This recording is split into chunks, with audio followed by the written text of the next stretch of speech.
Would you rather start him or Cole Fotheringham in Week 17? What if I told you that Cole Fotheringham was more than a tight end? Like that's nice and cute that you're doing your actual analysis. And I'm doing a deep dive over here on Cole Fotheringham. Not just a Raider. Who, I did not get nearly the reaction from you that I was expecting to get.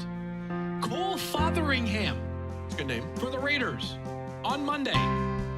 Had, I think, 2 catches, right? I can tell you. Oh, I'm sorry, 1 catch for 6 He's not on the roster now. He's back to the practice squad, I believe. Is Field just impressed with himself? He knew that name. Is that what's happening now? I'm a little confused. Think that's what it is. No, I'm not impressed. I'm just like, what? But the catalyst needed for Mike Clay's wit. One tight end has had more than 10 fantasy points, or reached 10 fantasy points against him this season. Now, if someone can do it, Was it Cole Fotheringham? it was not Cole Fotheringham. It was Cole Mothering Turkey. ESPN's 30 for 30 presents. Okay? That's it. Is that the dad joke for the week? That's it. We're done. That was so bad. Mothering Turkey, the greatest dad joke ever told on Fantasy Focus. Welcome into Fantasy Focus Football. That joke doesn't get old. Do we just pack it in now? Because the show's going downhill from that promo cut by the great Tyler Mowbray, who was our producer for the day. And Tyler joined the show probably if I had to guess, it's December now. If I had to guess, 3 months ago, 3 months ago, somewhere in that range, joined us from the great Pro Football Focus. And he did not reveal to us in the early stages of his ESPN career that he has unbelievable video editing skills. Oh, yeah. And he has worked, obviously, on the Squirrel Report, on this show. And it's every time he puts a little bit of effort into something, it turns out to be an Emmy award-winning or an Oscar award-winning movie. And I'm like, why are you wasting your talents here on Fantasy Focus? Exactly. You're so much better than us. Oh, that was so much fun. Hey, check out yesterday's show. If you don't know what that's from, yesterday, Mike Field and I had a lot of fun being able to talk about the Week 16 recap, including that unbelievable dad joke that came from Mike Clay out of nowhere. Mothering Turkey. It was so forever. good. He needs to get that tattooed somewhere. He does. I just still can't believe that Cole Fotheringham caught a pass on Monday.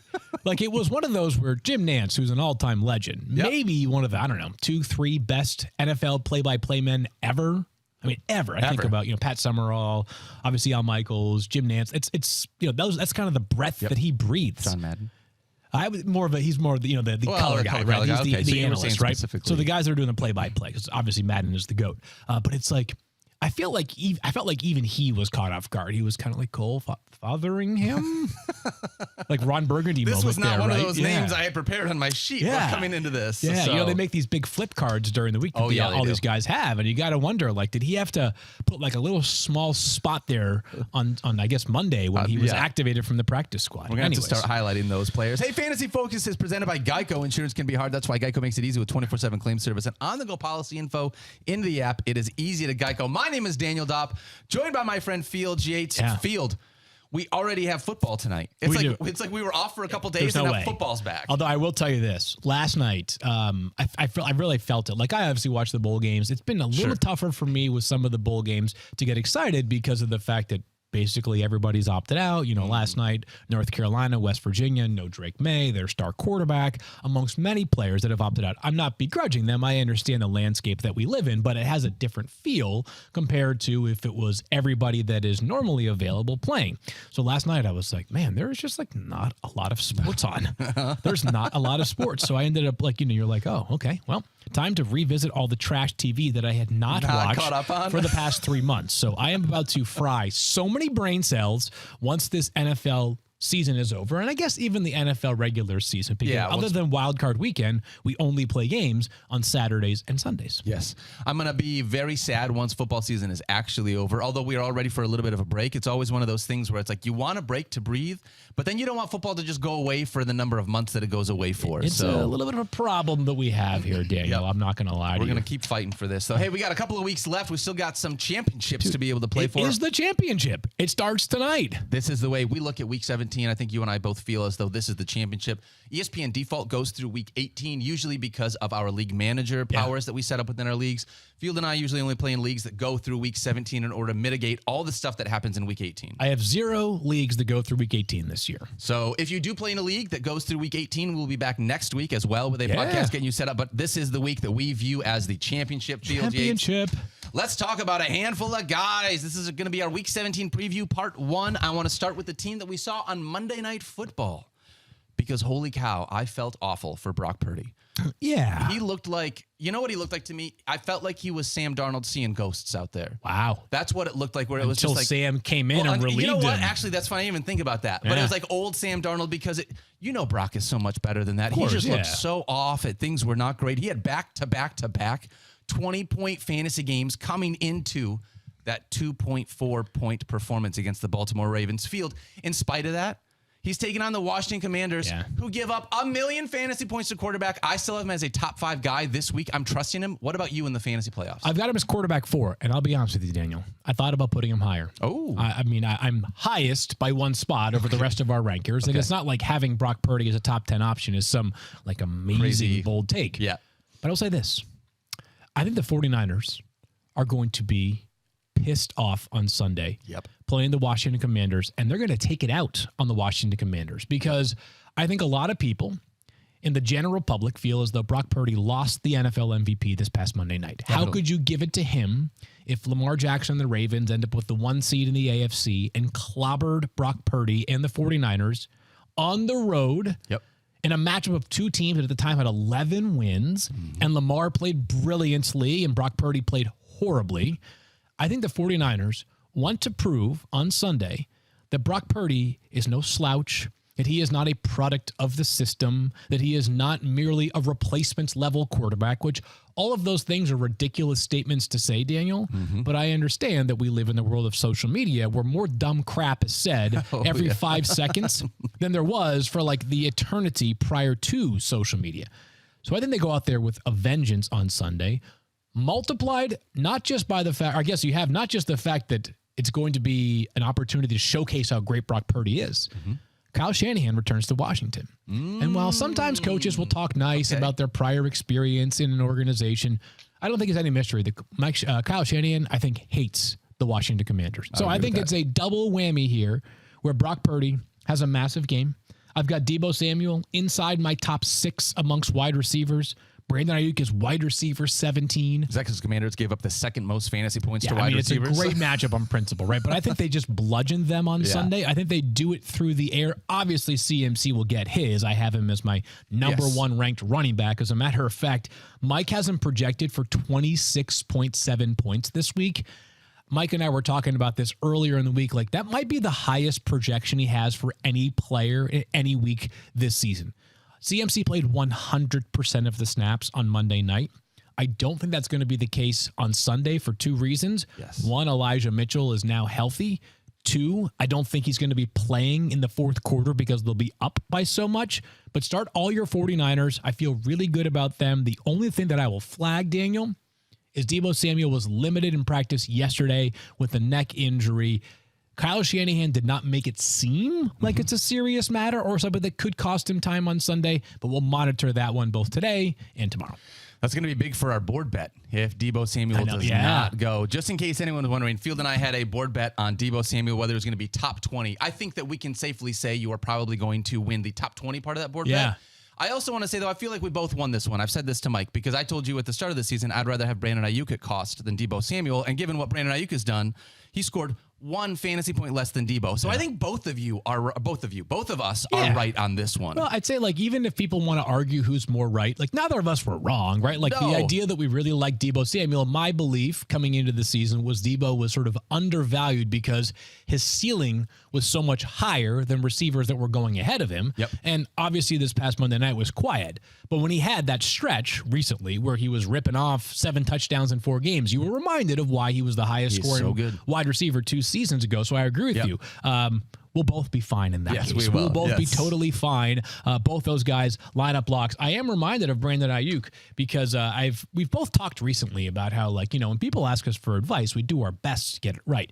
I breathed a big sigh of relief this morning as my next door neighbor has become a very good friend of mine. We're the same age, have a lot in common. He has a young child. We have obviously 2 kids now. So we have, the parent thing going on and just like being like, we have a lot of the same interests. We're very close. If there's anybody I don't want to let down, it's people that I care about. And I care about him. Week 1, he asked me, I've got Brandon Ayuk and Terry McLaurin for my flex. Who you taking? And it was one of those where it's week 1, you're kind of just rolling with your gut. And I said, I'm playing Terry McLaurin, right? He's Thinking real good that at Terry football. McLaurin's awesome and Brandon Ayuk like a little more inconsistent. And Ayuk had, I think, the highest scoring week of all wide receivers that week. And McLaurin had like 5 points. Yeah. He texted me this morning, I'm in the fantasy championship. That's what matters. So I did not screw your season. Yes. And hopefully we're still good friends. Hopefully we're still buddies. He has come over a little bit less since that call. I wonder if that might be the reason behind it. That's so funny. Field, let's talk about the same game. Commanders running backs. Real quick, just a little housekeeping here. Chris Rodriguez, who we saw scored 2 touchdowns last week, has been placed on IR, will not play the rest of the season, unfortunately. After 2 touchdowns this past week, Chris Rodriguez is now out. That could be interpreted in a couple of ways, Daniel, one of which might be that the team feels as though maybe Brian Robinson is ready to return. It also might be that Rodriguez's injury is bad enough that he just can't play. They did re-add Jared Patterson to the practice squad yesterday, so they are preparing for some sort of depth concerns going into the game on Sunday. We haven't seen Brian Robinson since like week 13, though. It's been a he's minute. missed between his bye and then multiple games missed. It has now been, I can't do the math off the top of my head, but that sounds correct. Games. 16, 15, 14. Yeah.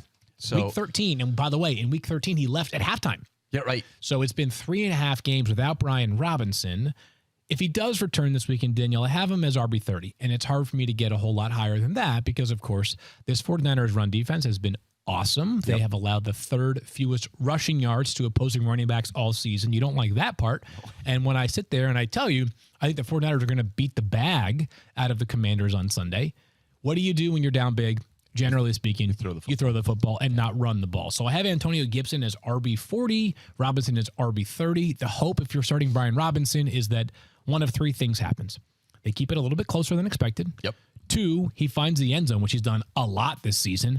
Or 3, he gets involved in the passing game, which has happened because he has more receiving yards in a single game, or at least had, than any other Commander until that monster McLaurin game against the Rams 2 weeks ago. So Robinson does have better receiving game chops than I expected from him coming into the season. Yeah, it's a little bit boom bust with his receiving game usage because it's not like completely. You have no idea which week it's always going to work out. This is the hard part for me with this one is the matchup. Going against the 49ers, hasn't played in a handful of weeks. You want to tempt fate? Not really. Makes me nervous. Totally makes me nervous. I'm with you on that. I think that I always remind people of this, but when you play in large leagues, which you and I do in a couple of different cases, sometimes the microscope that you view these things through is a little bit different. And so I'm sitting there and I'm like, well, I'm in the war. I'm like, my options, if it's not Brian Robinson, are like, we're like down to Dalvin Cook it's like Rashawn Johnson or like hopefully, I mean, not hopefully, but Zamir White if Josh Jacobs is out. So I'm like, if I get B-Rob back, I am cooking this weekend. Good. Meanwhile, in a 10-team league, I'm like, no way I would be starting Brian Robinson if I am supposing that about 20 running backs are being started this weekend. All right, let's move ahead. Talk about the Bengals. Fields, yes, Yates. Here's my question. Let's assume that we get Jamar Chase back. We're assuming that, and that's not definitive. We do not know. He was a DNP technically in practice on Wednesday. That's right. Although he was like, it was a walkthrough. Yes. He was out there. It sounds like, and maybe Tyler, the aforementioned producer, can confirm this. Sounds like Cincinnati, like the delineation point is if you wear a jersey, it means you're practicing. If you don't wear a jersey, you are not practicing. Right. You are off to the side rehab field. It sounds like he was not in a jersey yesterday. So the other thing that I'll remind people is that Stefania has told us that Zach Taylor might be one of the flimsiest coaches in terms of like paying attention to what he says. He's not like a Belichick type where he gives you nothing. It's like he gives you something, but it could mean literally anything. Like day to day could mean the player is going to be 100% that week. It could also mean that he's out for 2 months. Yeah. So as we saw with Joe Mixon a couple of years ago with that foot issue. So I don't know on Jamar Chase. But if he does play. So this is my question. First off, he did not practice like you said, but he was off onto the side field doing rehab like you had mentioned. So he was doing something. If he does play, and we'll do 2 different conversations. Okay. If he goes, Do you think he gets the L'Jarius Sneed shadow? I do. And I'm not Mike, but I do. Okay. Yeah. And so if that happens, right now I think we both have him as a top 15 wide receiver. Yeah. Understanding he's banged up, going to have that shadow. Are you going to move him down from 15, or have you already baked all that in? I kind of baked it all in. Okay. And this reason is that, remember a few weeks ago on Monday Night Football, after the Jake Browning experience looked really bad the first time out, Jamar Chase against the Jaguars came out and cooked. Now, the Jaguars are an inferior defense to the Chiefs, and specifically in the secondary, but it's a reminder that, like with some players, their superstardom and their potential supersedes any other factors. The quarterback they have, the defense they're facing, the circumstances of the game. If they play, you play them. Yep. That will be where I land on Jamar Chase. But it actually might mean good things for T. Higgins, because if Jamar Chase is out, I would think L'Jarius Sneed might shadow T. Higgins. Yep, I would think that. I've got him as wide receiver 28 this week, which is like, on the borderline of being started. A reminder that we talked about this last week with Cincinnati. I'm not sure how many teams in the NFL right now spread the ball out more across a million different receivers than the Bengals do. Jake Browning throws it to everybody. So you can just start listing the names off. They've got like 4 tight ends that play. Tanner Hudson, Drew Sample, Irv Smith Jr. we have seen at times this year. We've seen Trenton Irwin. We've seen obviously T. Higgins and Jamar Chase. We've seen Tyler Boyd. We've seen Andre Yoshivas. We've seen Chase Brown. We've seen Joe Mixon. That's 11 guys right there. Did you say Mitchell Wilcox? Mitchell Wilcox, who also plays a role for that's Travion 12 Williams. players. Travion, I think, might be hurt still. But anyways, the point is that this team likes to spread it around. They are the anti-Rams in that regard, who throw the ball to like 4, maybe 5 players if they're feeling generous in a given week. Okay, so let's say Jamar Chase doesn't go, Yeah. and you get a L'Jarius Sneed shadow on T. Higgins instead. Right now, we've got him as 28 because we assume Chase is going to go. Where would T. Higgins move up if there is no? He wouldn't climb as high as where Jamar Chase is, but he would climb closer to 20 than 28, which is where he is right now. So like wide receiver 22, 23, I'd have to look at it a little bit closer based off of 2 things. One, or most importantly, injuries that we are monitoring right now, because there are a few beyond Jamar Chase. We'll talk about one for tonight's game specifically that could impact that top 20 to 25 of wide receivers. Absolutely. I don't really have a whole lot of confidence in Tyler Boyd or anyone else past one of these 2 wide receivers. Honestly, because of the fact that they spread it around, right? Too much. Yeah. It's one of those 2 wide receivers, and it's Joe Mixon. Yeah, and Joe Mixon is just like, I got to tell you this, Field. Like, Joe Mixon, I don't want to say this in the wrong way, but like Joe Mixon's not like fun to watch. Like, he's kind of plodding. He gets it done, right? But like kind he doesn't like have a spark. He feels to me like what I thought James Conner would be coming into the season. Oh. Which, by the way, James Conner's kind of been what we thought he was going to be, right? He's still like this pretty unsexy boring, but productive. RB2. Joe Mixon's like maybe a little bit more than that because the touchdown upside is greater and the passing game utilization is also greater. I think because I've seen Chase Brown run next to him and I see how much like juice there is in his legs, it makes Joe Mixon look even less. I think that's fair. So an interesting couple of weeks coming up for Joe Mixon, because if Cincinnati does not make the playoffs, could this end up being his final 2 games with the Bengals? They have a lot of difficult decisions to make financially because they have a lot of really good players. It's a great game, by the way, potentially. I mean, you know that Cincinnati does not fear going to Kansas City in general, even with Jake Browning and not Joe Burrow.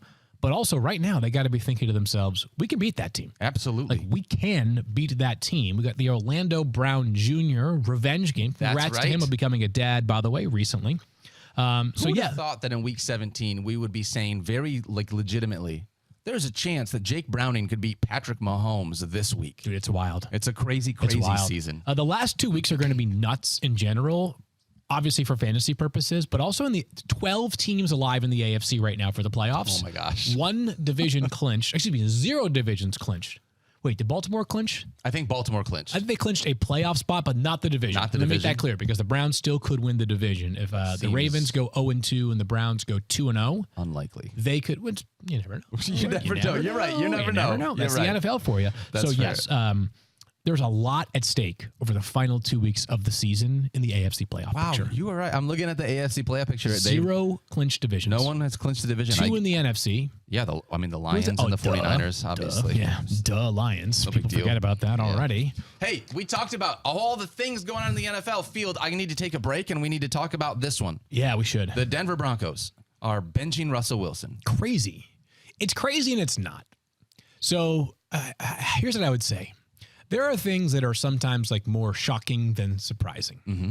I think that's maybe like a little bit of a semantics thing, but I think if you understand it, you understand it, right? Yep.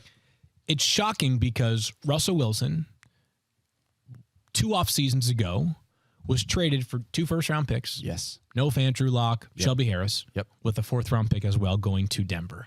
Did he sign a big deal? $85 million already paid to Russ.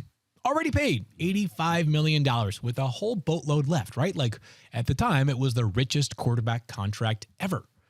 All of these factors make it shocking, shocking that he is benched, right? Like a Super Bowl winning quarterback, a player who has been a multi-time Pro Bowler, a guy who was the quarterback 1 in fantasy for a full season. And it sounds like they've been like trying to bench him for like a while at this point. Yeah, so now it's like this is like the end of the road. Like this was not, hey, we thought that he played poorly in 1 game. It's time to do it. It's we kind of bracing for this, and the first 3 quarters of Saturday, what game? A Sunday, Sunday's game, whatever day Christmas Eve was, was the straw that broke the camel's back for Russell Wilson. But it's not surprising if you think about it in a couple of different ways. Like first of all, new coach, and Sean Payton has as much authority probably as any coach not named, I would think probably Andy Reid or Bill Belichick, right? He can do what he wants, and he is a quarterback believer and guru. They signed Jared Stidham, the new starter, to a 2-year, like $10 million contract this offseason, which it's not like that's bananas, right? And we have been big supporters on this podcast of having a capable backup plan. But for a team that was fairly airtight to the cap for much of this offseason, spent a bunch of money elsewhere already, for them to drop $10 million on Jared Stidham, you're kind of like, huh? And then the interactions between Sean Payton and Russell Wilson have been very odd for quite some time. Yes. Yeah. So shocking more than surprising. And yet here we are. Russell Wilson will be the backup quarterback for the Broncos on Sunday against the Chargers. And I realize that, I think you said this, but regardless of what happens, they're going to have like $85 million in dead money for 2024. So it's a little complicated on exactly what the dead money cap ramifications are. There are a few different avenues. Here's what I would say. Here's where I am like comfortable leaving it for now, rather than going through every single one of those scenarios, is no matter what they do to get out of this contract, trade, cut with a post-June 1 designation, they're screwed. I mean, it's going to be a massive knot to untie going forward. But we've seen the Eagles do it with Carson Wentz. We've seen teams do, like the Rams obviously acquired Matthew Stafford when they traded Jared Goff to your Lions, but it was a big dead money hit. Like we have seen teams untangle these kind of knots before, but for a franchise in the Broncos that wants to win right now, that was why they hired Sean Payton, and he wanted to win this year. Having to untangle that knot and also taking steps forward is going to be difficult this offseason. Yeah, that's going to be really tough. Yeah. It will handcuff the franchise and not help them. Nope. Be not able to help build them out the things that they're looking for. So let's talk about this week. Yeah. Field Yates, Jared Stidham under center. Yeah. If you've got either Jerry Jeudy or Cortland Sutton that you have got to rely on this week, level of confidence with Jared Stidham under center. I actually feel pretty good about this. Really? For me, it's medium to medium low. Okay, so medium to medium low. How do you take your steak? I'm a rare, medium rare guy. All right, that's the appropriate way. Yeah. People who have their steaks like medium well, like make me think twice about whether I should be consuming food with them. I'm with you. My dad told me as a kid, he said, you have to ask to have it to the chef's preference. Oh. And the chef will deliver you a steak that's like medium rare. Because no chef's coming out with like a burnt steak. That's fair. That's fair. So Sutton's a question mark. He is in the concussion protocol. He missed practice yesterday. Yep. If he plays, I feel pretty good about it because he's been really good this season. We don't know whether he'll play or not. If Jerry Jeudy plays, with Cortland Sutton being out, let me ask, I'm going to do the wide receivers part before I get back to Jared Stidham. Can you really trust Jerry Jeudy of all wide receivers? Like, as much talent as he has, as much opportunity as there could be, it feels just as possible for me that Jerry Jeudy has like 4 catches on 7 targets as it is that he has 7 catches on 10 targets with Cortland Sutton now. Yeah. On Sunday night, when Cortland Sutton got hurt early, for a while, the Broncos were still rotating a bunch of wide receivers, right? I mean, it's like Brandon Johnson and Lil Jordan Humphrey and Marvin Mims, and obviously Jerry Jeudy is playing some. There's so many different pass catchers in this offense. Lucas Kroll and Adam Troutman and Javonte Williams and Samaje Perine and Jaleel McLaughlin. They got a lot of guys there that I don't feel great about starting Jerry Jeudy. But I do feel confident in Jarrett Stidham within the construct of quarterbacks that we have ranked between 15 and 20. Sure. And maybe this is me manifesting something that I will talk about later on in the show. 2 quarterback leagues. Jarrett Stidham signed that deal this offseason that was reflective of a player that the Broncos felt like was a priority for them, right? I think that Sean Payton really believes in Jarrett Stidham. Does he believe in him enough that he's going to be like a 5-year starter for the Broncos? No. But does he believe in him enough that Sean, who has great confidence in his own offense, feels like we can win with this guy? I do. Against a bad Chargers team, obviously. Yep. Moreover, Daniel. Yep. After benching Russell Wilson, I think Sean Payton wants to come out and make a statement on Sunday. I don't think the offense is going to operate like it has because, candidly, the offense has been extremely conservative. Yeah. Right? I mean, they were down 16 points in that game on Sunday in late in the third quarter. And as somebody who had Jerry Jeudy and needed some fantasy points, deep league, they were running the ball. And I'm like, what are you guys doing? Why are you doing this? Now, I get it. They ended up tying the game. But still, they don't seem, or they did not seem to feel as though Russell Wilson could totally, you could take the chains off the offense entirely and just let Russell Wilson cook, right? Right. I think there's going to be something to be said for, I think they want to have Jarrett Stidham go out there on Sunday and Sean kind of remind the world. The quarterback may have been holding us back, not the other way around, right? So that's my thought process there, which whether it's right or wrong, we'll see. Yeah. Jarrett Stidham, who acquitted himself very well in his first start ever last year. Remember, he came in week 16 or 17. I believe it was week 16. Yeah, week 17, excuse me. Week 17 last year, Jarrett Stidham taking on the 49ers. Best defense in the NFL, and he shredded them in the first half. Shredded them. So I think he's capable enough. I think Sean wants to make this offense a bit more aggressive, that it gives me a bit more confidence. And Jarrett Stidham is like a top 16 to 18 quarterback. Okay. All right. Yeah. Low end QB2 if you need him in a super flex and I might kind need of him. a thing. We'll talk about how I might need him a little bit. I'll tell you what, I don't feel great about Jerry Jeudy only because of the idea that he's never hit 15 fantasy points in a game, right? That would be nice. So to hit that's 15 once. Just one time since his bye, 3 catches, 5 catches, 2 catches, 3 catches, 2 catches, 3 catches, 3 catches. He's just not utilized within this offense. He didn't have a catch or a target until the fourth quarter this past Sunday. Maybe things will be different with Jarrett Stidham, and it's tough to be able to know that going into the game. Yeah, I mean, as much as I think Stidham could have a reasonable night, I'm still saying, hey, I think Stidham has a chance to get 17 fantasy points, right? I'm not talking about Jarrett Stidham lighting up for 25, because if he has 25, it probably means Jerry Jeudy had a big night as well. Yes, or he scored 3 rushing touchdowns. Oh, that would be so frustrating. You know what? If you played him, that would be true. I'll take it, yeah. All right, we're going to talk about a couple more games in just a minute, Field. But first, let's talk some Bills. Home, auto, prize sports memorabilia. Whatever you need to protect, Geico can help get you covered. And with the award-winning Geico mobile app, you can get 24/7 claim support and on-the-go policy access. It's easy to Geico. Go to geico.com. Catch all your favorite live sports with Vivid Seats. Your home for every tackle, slap shot, and buzzer beater. Plus, with Vivid Seats rewards, you can score free tickets, surprise seat upgrades, an annual birthday discount, and more. They're the only ticket company in the game that rewards fans for every purchase. As the official ticketing partner of ESPN, Vivid Seats is offering you $20 off your first $200 ticket purchase with code FFF. That's code FFF. Give the gift of Vivid Seats this holiday season. Visit vividseats.com or download the app today. Experience it live.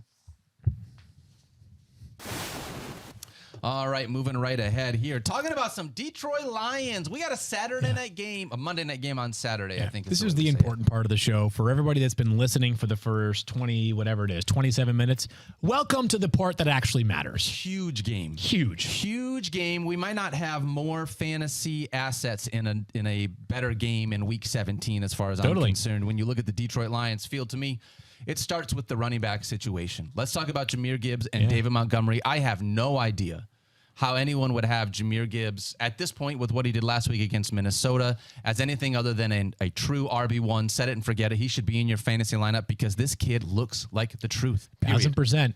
Imagine if I told you that we would be saying what we just said with Jahmyr Gibbs having under 20 receiving yards in each of his past 4 games. Wow. That was supposed to be the way in which Jahmyr Gibbs became a top 5 running back. Was, hey, he's catching 7 passes a game, and he's just mashing a la Alvin Kamara for much of this season. No, we're getting early career Alvin Kamara, where the explosive runs are just as important as the potential in the passing game. So I have him as RB5, as do you, just a couple of spots ahead of ESPN consensus. And I still think David Montgomery is usable in fantasy this week. Let me ask you this. What is the number of touches from a capable running back that you would say, I want at least this many combined carries and targets to feel like he is a startable player? Startable player, I would probably want at least 14 to 16. Okay. Over the past 4 games, David Montgomery has at least 19 in 3 or 4. Okay, well, that's pretty good. So if, and is it possible he has only 12 on Saturday night? Sure. But if I told you David Montgomery, if I blindly told you he's getting 19 opportunities against the Cowboys, you'd probably say to me, I'll start him. Yep. A good offense, and I don't exactly know what to make of this Cowboys team or defense. Their defense is weird. They're obviously much better at home, but I don't know that they're like a dominant defense right now, especially against the run. Some of those like tough between the tackles runs that I think David Montgomery can thrive in. Yep. So with that kind of volume, pushing for 20 opportunities a week in 3 of the past 4 games, Daniel, I've got him as RB26. So not a lineup lock, but still a usable piece in a 12-team league and maybe even a 10-team league. Yep. He's a flex play for me, someone that you could throw in there, hoping that you find the end zone with David Montgomery because even though we talked about Jahmyr Gibbs not getting a lot of passing game usage, David Montgomery gets even less. He still is involved in the passing game a couple times, but it's not a huge thing. So you're hoping you get in the end zone. There's not a whole lot to say about Amon-Ra St. Brown other than that this guy is exactly what we thought he was. If you drafted him this year thinking that he was going to be this guy, things played out. It's the lesson that we have to learn that applies for NFL teams now and going forward is that we're going to debate a ton. As a matter of fact, shameless plug here. First Draft, new episode is available right now. Mel Kiper and I yesterday debated the top quarterbacks in the 2024 NFL Draft. There's going to be intense debates over the next 4 months. Drake May versus Caleb Williams versus Jaden Daniels, Drake May versus Caleb, Drake May versus Jaden, Jaden versus Caleb, you name it. Every debate imaginable will take place. And I think those players, to me, all represent very clear, high upside prospects. Yep. The challenge when you have a quarterback is to not just let that quarterback be the only thing that matters, but how are you building the offense around that player? And what the Lions have done with Amon-Ra St. Brown and Sam Laporta and others is that they fit. These pieces fit perfectly. Is Amon-Ra St. Brown as big or as fast as A.J. Brown? No. But does that mean that Amon-Ra St. Brown can't thrive as a wide receiver 1 in this offense? Of course not. And they have done a masterful job, largely under the guidance of Ben Johnson, in building this offense in a way that is terrific, and it means great things for fantasy purposes. So it's no surprise that the Lions have a top 5 option at 3 different positions this weekend. I can't imagine any other team, maybe one, has that exact same dynamic in play. Yeah. A top 5 running back, a top 5 wide receiver, and a top 5 tight end. Probably 49ers. Oh, well, they don't have a top 5 wide receiver. I mean, Debo's at 6, so it's like okay, close enough. Close. But yes, that's so, close. Yes. Yeah. And Kittle probably right there as well. There's good tight end depth all of a sudden. Yes, so, there is. That would be the closest one. And so, the hard part with this one is, for me, is Dallas just plays so different at home. And it's trying to be able to quantify, so they've got like 171 point, plus 171 point differential at home. However, let me check something real quick. And let me just make sure that I have this correct, because I was thinking about this.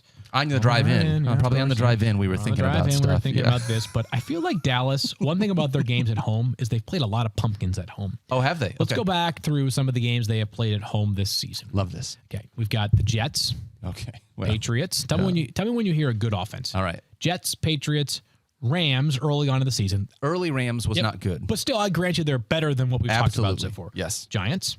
No. Commanders. No. Seahawks. Good offense. I guess that's where you're at. What do? 35 points. Okay. So that was the game with Geno Smith. I think that was a Thursday night game right after Thanksgiving. Okay. Eagles. That was the Giants' the Cowboys' best effort of the season defensively at home. 13 points allowed to that Philadelphia team. So that was a legit win. So now the Lions, I would argue, the only team that stacks up to them. I mean, the 2 games, the 2 offenses that are reasonable analogs for the Lions are the Seahawks and the Eagles, I guess the 3, and the Rams, but that was earlier season Rams. Like, they've had some success. I think the Lions can move the ball more so than those teams that they totally bludgeoned early on in the season. As big of a test. Second use of bludgeon on the podcast. Yes, I'm angry today, apparently. As big of a test as both of these teams are going to have this year. And on the other side of this one, Field, A lot of ones. A lot of ones for me, Daniel. Well, all right, let's talk about Dak Prescott. How do you not have Dak Prescott? As much as it hurts me, like this secondary is built to score fantasy points against. It is, Daniel. Your team is awesome against the run. I mean, terrific. They've been a total brick wall of late, but they have been the opposite of that against the pass. Yes, I mean, true. in a game that was, it's not like this game. What was this final score of the Lions 24-31? last weekend? I think so. Yeah, so Something like 24 points is obviously a lot, but not like when I think of a 400-yard passing effort, I'm like, oh, they must have hung like 38 on you, right? No, they have 24 points. Yeah. So Nick Mullins obviously was very aggressive down the field last week, and it led to 4 interceptions. That was bad, but you can throw on Detroit. That much we know. Dak Prescott has been excellent at home, continuing with that theme that we have been discussing already. I've got him as QB1. I mean, the consensus rank is QB2. I just think he's that potent at home. Big opportunity for both of these teams. Dak, my QB1. CeeDee Lamb, my wide receiver 1. Same deal. Question mark for me is only Tony Pollard because we watched, and I know Ty Chandler is not Tony Pollard, right? But when you talk about this, like they gave up 411 passing yards. Yeah. They gave up 17 rushing yards. Yep. 17 rushing yards. As a matter of fact, they barely even bothered running the ball with Ty Chandler. I think it was 8 carries, 17 yards, and 0 targets for Chandler last week. So I've got Pollard as RB18, and that feels totally trepidatious. You have to go back and look at the last 6 games that Tony Pollard has not scored a touchdown. Mm-hmm. And I'll talk about that side of the equation in just a moment. In 5 of those past 6 games, he's been under 10 fantasy points. Oof. And so, like, you think about other running backs that we were drafting in the first round of this year's drafts, which is where Tony Pollard often went, and you're like, yeah, you know, if CMC doesn't score a touchdown, he might finish with only 19 fantasy points. Right? I mean, that's how ridiculous CMC is. And obviously, he's the outlier. But Tony Pollard feels like a touchdown-dependent play. And he has proven himself, Daniel, to be one of the league's worst goal line finishers. I mean, that play will probably be associated with the highlight reel of Tony Pollard for a long time this past week. If people are saying, what play are you referring to? Last week against the Dolphins, Tony Pollard gets like a little half pitch from Dak Prescott going to the left, the offense's left. And when he receives the pitch, you're like, easy touchdown. I mean, like green grass, Cowboys go up at that play. Straight in the end zone. Right in the end zone. Somehow Tony Pollard manages to run to about the goal line, and then everything but the football made it into the end zone. Yep. But if you saw the replay, like the ball was short. Yeah. The Cowboys end up a play or two later giving the ball to Hunter Lepke, their fullback, who fumbles. Yeah.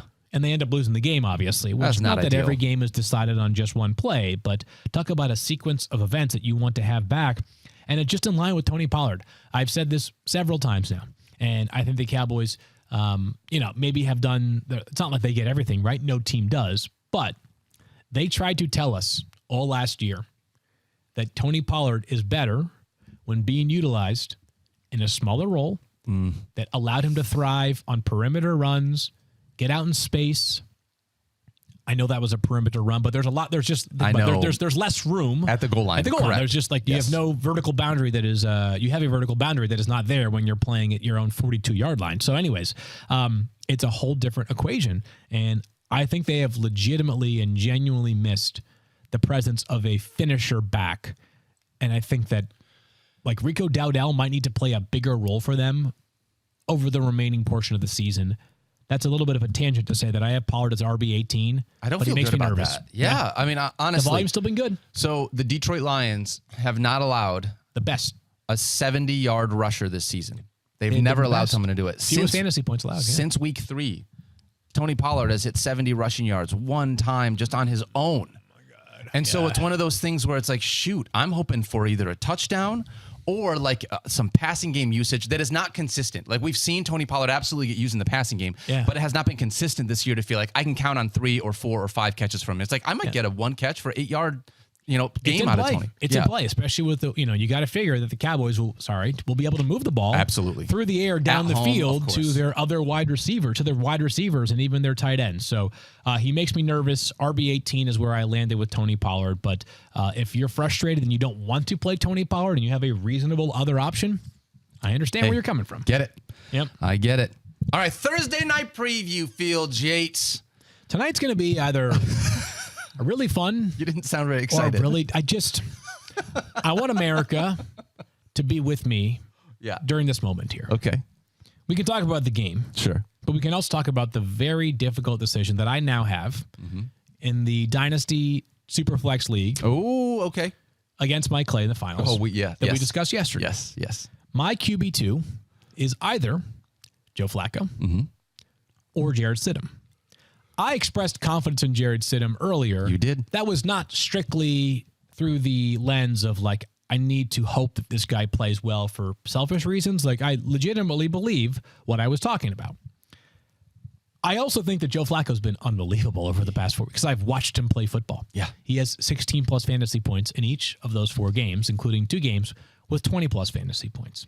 It's a really nice floor. They're playing at home. You like that? But they're playing the Jets, and that's where it gets complicated, Daniel. And Joe Flacco is currently my quarterback 21. I'm actually a couple spots ahead of consensus. His projection is 14.49 fantasy points. And there's something very important that we will not know. Well, we could know, but we will not know with certainty until the end. Around 7 o'clock tonight, 6:45 Eastern time. Amari Cooper status? Yeah. Yep. Because if Joe Flacco doesn't have Amari Cooper, Totally different situation. it feels to me like a different situation. Yep. Not that they have nobody left, but their very clearly best wide receiver being unavailable would maybe make me feel a little bit more at ease with the Joe Flacco versus Jarrett Stidham process, Yes. regardless of the result, right? Joe Flacco facing the number 1 defense in the NFL other than his own without his top receiver and no rushing upside. Like, yeah, that's the kind of guy that probably has less of a chance to reach 18, 19 fantasy points in a game. I don't want to do this to you, but I'm going to just really quickly. Assuming that this happens, Yeah. would you rather play Joe Flacco without Amari Cooper, or would you rather play Jarrett Stidham without Cortland Sutton? Jarrett Stidham without Cortland Sutton. Just because they have enough pieces There are other pieces within that offense. We like Jerry Jeudy more than we like and they're the tight ends. They spread the ball around. The running backs get utilized in the passing game. The Chargers. Much the better- matchup is a much better matchup. So that is part of the equation as well. And I won't know on Cortland Sutton unless Sean Payton says something today. Yep. So I'm accounting for the possibility of him having both Cortland Sutton and Jerry Jeudy, and not that we're huge fans of his game right now, but yes, that's a fair question. So if I had to go for the over-under on Joe Flacco at 14.49. Mike's got him projected, 14.5 fantasy points. With Amari Cooper over. Without him, under. I think that's fair. I think that's a really good way to split that. Cooper had 51 fantasy points last week. Last 2 weeks, he has looked unreal. It has been fantastic. The one thing that I do love is that he still feels like, I feel like the number 1 pass catcher, and maybe I should have said this earlier to give him some credit. Like if Amari Cooper isn't there, I feel like David Njoku becomes the number 1 target rather than Elijah Moore. I agree. Yes. And I'm going to be very nervous about this going into this game tonight. I mean, Joe Flacco has been playing awesome. Yes. The Browns they throw the crap, but they throw it a ton. They play a very fast pace. They are extremely passive because they can't run the ball anymore. 4 games with Joe Flacco, 44 passes, 45 passes, 44 passes, 42 passes. That's nuts. I had to go back and look at this. And all of them are multi-touchdown games, Field. Yes, I'll flip back and forth. I saw this stat, and I'm sorry to do this to the Jets fans that are watching right now. We'll say nice things about the Jets in just a moment here. But next year we'll the Jets are about to go through their 4th straight season without a quarterback reaching 10 passing touchdowns. Oh, my gosh. Joe Flacco has 10 this month. That's... I don't even know what to say to that. That's crazy, right? Absurd. Yeah. 4 seasons without a quarterback reaching 10 passing touchdowns. And Joe Flacco, elite Joe Flacco at 39 off the couch, has 10 this month. 10 this month. Now, if you're trying to make the case, so I want to say a lot of nice things about Joe Flacco. I'm a huge fan of what he has done, and obviously this Browns offense has been pretty darn compelling. If you're trying to make kind of the counterpoint, though, for how that, like the amount of passing volume over the past 4 weeks, here's where I'm landing when I'm trying to make the decision. Like the fantasy analyst part of me aside is like, okay, look at those 4 games. Rams, 36-19. They win against Cleveland. Like obviously Cleveland's throwing the ball a lot when you're down big, right? Yep. They beat the Jaguars 31-27, the game in which Trevor Lawrence was iffy to play. He ends up playing. Yep. He throws for 3 touchdowns and 257 yards. Yep. The Bears versus the Browns, a game in which they were down 17-7 in the 4th quarter. Again, throwing the football a lot. Bunch. Yep. Finally, Browns, Texans, and they just lit up that Texans team last week that was dealing with a bunch of injuries and no C.J. Stroud, so it's a different Texans team. This Jets team, if they're going to win tonight, which I will not be picking them. Spoiler alert. They want to play this game to a 13-10 halt, right? Yep. That's kind of where I landed with Joe Flacco, is that while the Browns cannot run the football, maybe they're neutralized enough by that awesome Jets defense that it ends up being like they win this game 16-10 or 16-7.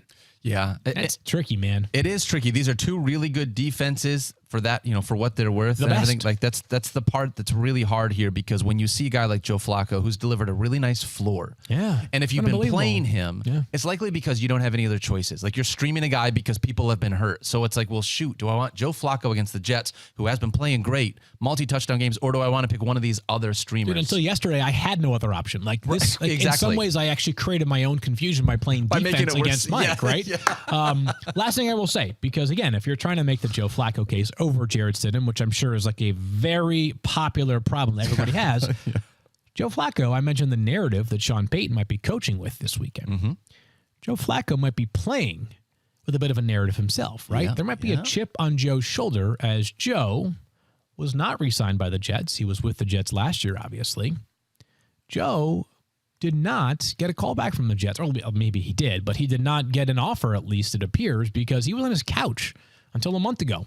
So Joe Flacco, maybe, just maybe, is like, you guys could have had this, because while the Jets, I think, are an inferior roster to the Browns by a little bit, not by a lot, and quarterback play could be the difference between this Jets team competing for a wild card spot Yep. and where it's at right now, which is 6-9. All right, Amari Cooper is over. Our projection is 14.3 fantasy points. This one's tough because, again, without knowing, like if he plays, I'm going to take the over here. Yeah, same with me. He's got a heel injury. Reports this morning suggest he is definitely like a real question mark. Yeah. But am I going to pick the under for a guy that's got 70 fantasy points over the past 2 weeks? Nope. No. So I'll pick the over there. But closely monitor this one. I mean, like really closely monitor it. The good news is, of course, it's Thursday night football. Yes. If you find out that he's inactive, you should have plenty of pivot Tons options of because options. you've got Yeah. 15 games remaining after the one being played tonight. What about Garrett Wilson? Because this is a guy that I'm going to go under here. usually we rely on volume, but even his volume has kind of been back and forth with a lot of this. 15.05 fantasy points is the projection by Mike. I'll go under because still a usable commodity. You know, it's hard to find like a bunch of more talented options than Garrett Wilson. But Trevor Siemian, man, that was a tough performance last week. Tough. Would you rather have Garrett Wilson or Amari Cooper in this one, or do you think they're like right next to each They're other? close because the matchup stinks for both of them. Both of them, yeah. But just like if you told me like, wow, he's healthy, Amari Cooper being red hot versus Garrett Wilson with Trevor Siemian, if I had to choose between them in a vacuum, it'd end up probably being Amari Cooper. But yeah, both of them make me nervous because the matchup is that good. Like I know that the Joe Flacco story and, Garrett Wilson's talent are both incredible. Yes. But these teams have been like erasers for a lot of this season. Like erasers. It's been crazy. Gosh.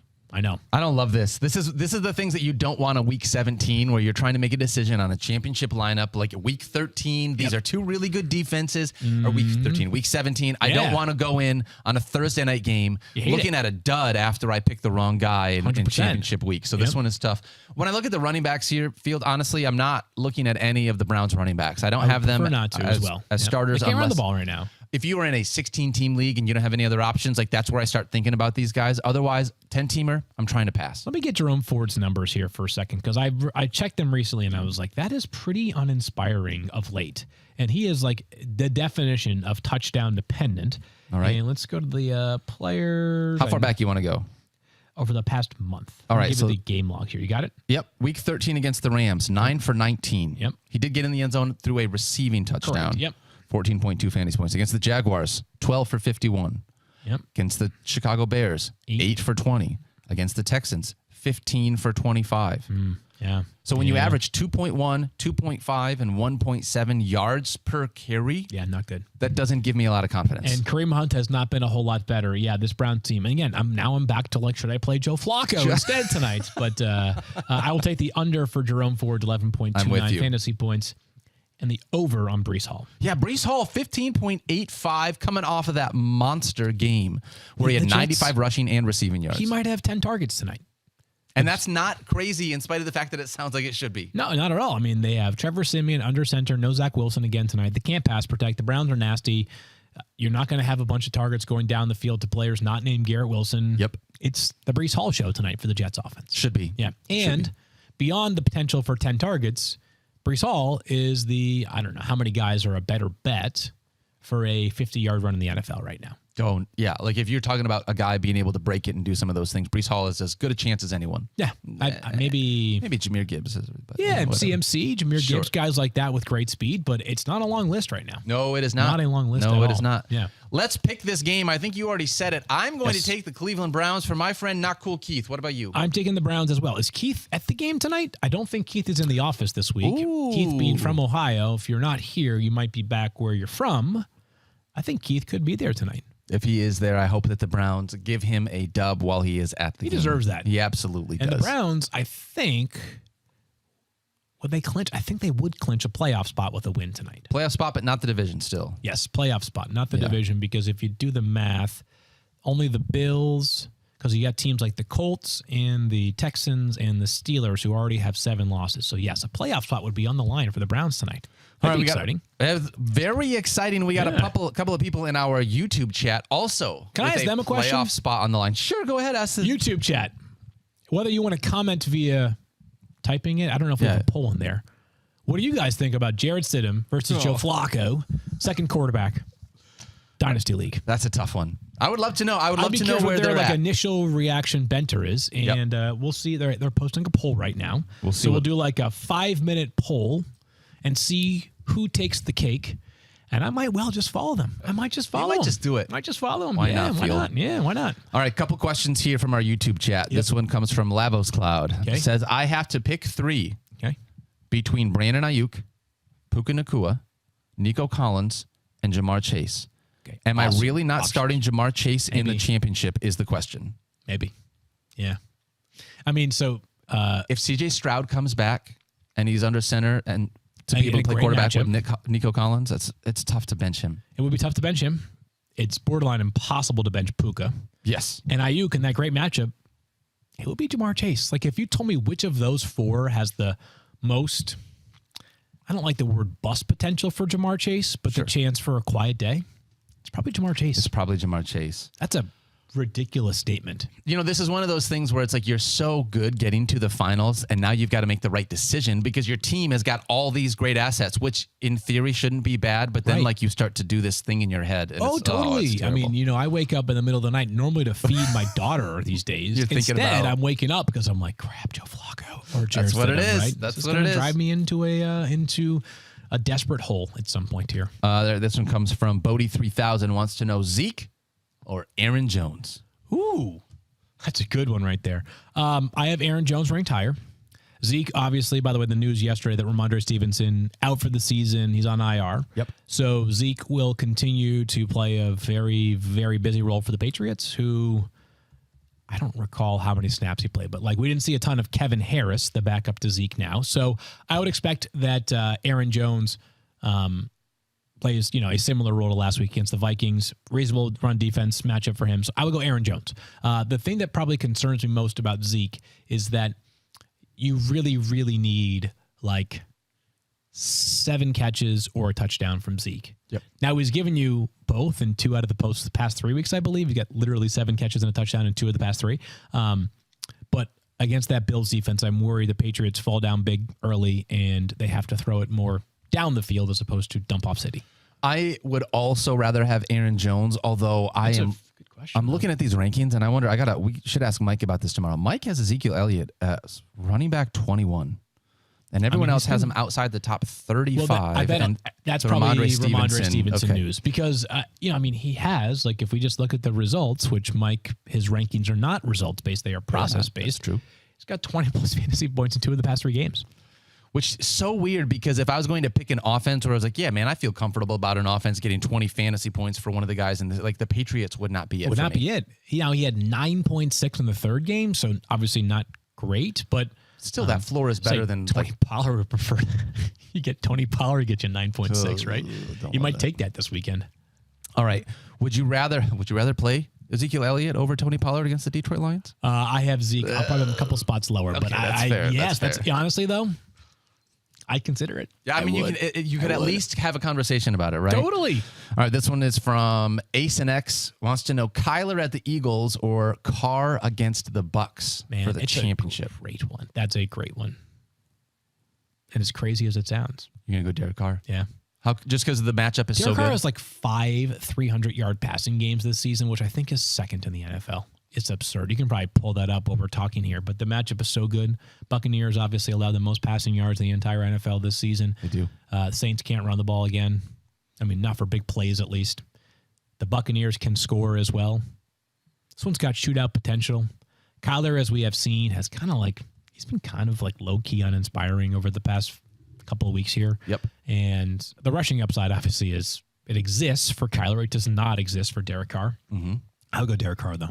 Derek Carr has back-to-back 20-point fantasy games. He has 6 games with over 300 passing yards. And behind only C.J. Stroud, maybe? Ooh, that's a great question. I'd have to look that up. I'm not sure. Don't worry about that part. But 6. I mean, 6 out of 16 games, 15 games, 40% of his games have been for 300-plus passing yards. Wow. It ain't pretty, but it works. Yep. Sometimes that's all you need. Field Yates, another couple questions. Diego Rodriguez wants to know George Pickens or Demarcus Robinson need some consistency. And George Pickens scares me. I mean, if you need some consistency, that is not the answer. Neither of these guys are the guys you want. Gosh, that's crazy. This must be a fairly deep league, and this must be like a 3 wide receiver or like, a 2 flex league or something like that. Ooh, Demarcus Robinson has been the tough part is I don't think that I want Demarcus Robinson, but he's been utilized by Matthew Stafford the last couple of weeks. I'm going to go with Robinson, Diego. 4 touchdowns. I did not realize Demarcus Robinson has 4 touchdowns in back-to-back games. 4 straight games he scored in the end zone. That's more consistent than George Pickens. I think now I'm talking myself into Demarcus Robinson. 15.5, 13.6, 14.7, 20.2. That sounds like more consistency than George Pickens. Yeah. The people have spoken, by the way, Daniel. Uh-oh. I don't know the exact number of votes that we have, but Tyler has informed me. 65 say I should play with Joe Flacco tonight. Ooh. Play Joe Flacco over Jared Stidham. That's what I would do. You would go with Flacco I would as go well. with Flacco. Yep. I mean, one of those quarterbacks is elite. Yeah. The other quarterback is Jared Stidham. So it's tough. I'm excited about Stidham, though. It's tough. You know what you need to do? You need to start Joe Flacco, and then you need to play Jared Stidham in like a showdown lineup. He's your captain for a showdown lineup. Not a bad thought right there. Again, if Flacco doesn't have Mark Cooper tonight, it does feel like a little riskier to Are you me. going to be tinkering right up until kickoff? Are you gonna, is this like one of those ruck spin? If you ever watched the league, it's going to be like you're going to tinker like right up until like, oh, dang it. No, I've convinced myself it's the other guy. Dude, like what else will I be doing? I actually have the kids by myself tonight, so it's going to be I'll be distracted at least for a little while. But they go to bed early. Like my kids go to bed at 7, so I'll have an hour and 20 minutes to sit there. I'll sweat. I'll probably lose 5 pounds tonight. You probably set out both helmets for each one of them, and put the girls and see which pick what. Yeah, like we see. Dude, my younger daughter is like almost crawling. It's the crazy. Like I don't know how time flies with kids, man. It's wild. It's unreal. I felt like yesterday you were just like a little egg that just like sat there and like burped and pooped, and now you're like now you're doing stuff, grabbing stuff and trying to crawl. I'm like, you're funny. You do stuff that's funny. Yeah. Kids being funny is the best part. My older daughter. Like we talk about being on the comedy podcast charts one day. If she takes over as a host, we will actually have a chance. Kids are freaking hilarious. So hilarious. Yes, they are. All right, last question. This one comes from Wade Larson. I don't think this is your friend, but he wants to know, do I start Terry McLaurin, Najee Harris, or Drake London? Confirmed it's not my friend. It is not your friend? Okay, all right. Just want to make sure. Terry McLaurin, Najee Harris, or Drake London? Drake London's out for me. London is out as well. But way too much inconsistency. Correct. Najee's been better of late. Najee's floor has been better of late, yes. A little better. Yeah. But I'm still going Terry McLaurin. Are you? You just can't quit him. Can't quit him. And I think that this could be, again, I think there's a chance that they're down, 28-3, middle of the second quarter. And it's just Jacoby Brissett bombs away to Terry McLaurin. Okay. Bombs away, just Jacoby Brissett doing his thing, man. I do love Jacoby Brissett. He really elevated Amari Cooper last year for the Browns. We know that he can be a consistent quarterback for our fantasy wide receivers, so not a bad call there, Field. Man. That's a tough one, though. I'm agonizing right now. This one's difficult. Joe Flacco. In case you're wondering, I don't really have any of those conversations. What's the number that if Joe Flacco puts up tonight, you're going to be like, Field really regrets that? If you don't play him? Yes. If you don't play Joe Flacco, And Joe Flacco, I think 20 fantasy points is just like the easy baseline. Okay, so 15, you're like, yeah, all right, justifiable. If he gets 15, if he gets 18 and you get 13 out of Jared Stidham, it's like, man, 5 points hurts, but like 5 points, I get the conversation. Once he hits 20, once I see a 2 for the first one, it's like, oh, yeah, we got a problem here. Yeah, we got a problem. I did that last week where I started Jake Browning over Matthew Stafford. Yeah. Stafford scored 20 some fantasy points. Jake Browning scored 13. So didn't matter. I mean, you still won. Still won. Yeah. Now Still you won. and I We'll face off see. against each other. Well, you're not asking me lineup decisions in our matchup. You're talking about the dynasty matchup. The problem with our lineup in the show league is that like all I've got is all I've actually. I have a running back decision, but like. I have 3 receivers. Like the rest of my team does not exist. That's it. Like I've got Josh Allen. Like I don't have a choice in so many spots. I have a running back decision to make between Ty Chandler. It's Ty Chandler, Zeke Elliott, Aaron Jones, Raheem Mostert, and Austin Eckler. Good luck choosing that one, people. Wait, were you the Aaron Jones, Zeke Elliott question? I was not. Is that but now okay? that I got your answer. I know. But 5 running backs for 3 spots because we play 3 receivers. So I've kind of tapped on my 3 wideouts there. Gosh, those are 5 good running backs to choose between. I got to choose between CMC, Alvin Kamara, and Rashad White. Yeah. So is the show over yet? It is. We love you guys. Thanks for hanging out with us. This was a very fun Thursday. We're going to be back tomorrow. You Field should Yates. trade me one of those guys. I think the trade deadline has passed, but I do love doing the show with you. Me too. We'll be back tomorrow, Friday, with Stefania and Mike Clay, making sure that you are ready for the rest of your Week 17 lineup, the fantasy finals as we look at it. We love you guys. Wait, hold on. ESPN Bet Live promo. ESPN Bet Live today, 5 to 5:30 p.m. I'm going to be hosting with my buddy Mike Clay. He's going to join us and our friend Anita Marks. For 4 straight days? It is 4 straight days. Thursday, Friday, Saturday, Sunday. I am hosting ESPN Bet Live. So go check me out there if you want to get some good prop information. Going out with a bang in 2023. Right. Having some fun. I'm doing my best Detroit Lions impression to make sure that I crush it at the end of the season field. Putting this on record, Pistons money line Saturday afternoon against the Raptors. You heard it here first. You heard it here first. Yeah. We love you guys. Good luck on Thursday Night Football. Peace out. See you.